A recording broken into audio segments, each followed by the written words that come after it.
बिस्मिल्लाहिर्रहमानिर्रहीम। अस्सलाम वालेकुम।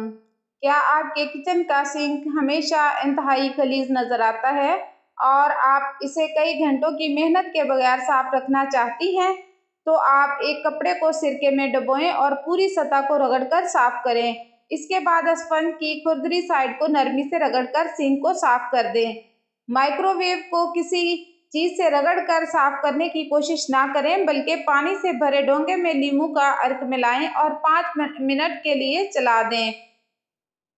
पानी धुआं बनकर मशीन की सतह पर चिपकी चिकनाई और दीगर चीज़ों को नरम कर देगा, जिसके बाद कपड़े से साफ कर दें। अपने घर की टाइलों के दरमियान मौजूद मट्टी को निकालने के लिए बेकिंग सोडा और पानी को मिलाकर मिक्सचर बनाएं, जिसे टूथब्रश की मदद से मुतासरा टाइल्स पर लगाकर इन्हें साफ कर दें।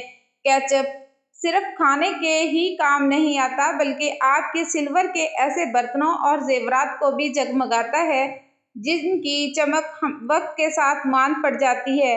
इसके लिए केचप की कुछ मकदार को किसी कपड़े पर डालें और फिर बर्तन को 5 मिनट से आधे घंटे तक के लिए ढाँप दें और फिर धो दें। जेवरात के लिए अंगूठी, ब्रेसलेट या दीगर किसी प्लेट में मौजूद केचप में कुछ देर के लिए डुबो दें या टूथब्रश को केचप में डुबोकर इन पर रगड़ें।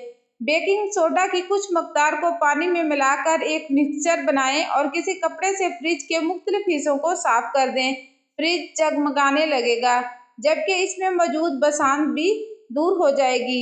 नलकों के इर्द गिर्द वक्त के साथ पानी के निशानात बन जाते हैं, जबकि मिनरल्स भी इकट्ठे होकर इन्हें बदनुमा बना देते हैं, जिसे साफ करने के लिए लीमू को काट कर इसे बराह रास्त नलके पर फेरें और कुछ दीगर कपड़े से साफ कर दें।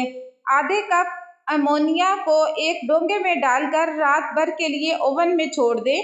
अगली सुबह कपड़े से इसे अच्छी तरह से साफ कर लें। इसमें जमा चिकनाई और खानों का दीगर हिस्सा पहले ही ढीला हो चुका होगा और सफाई आसान हो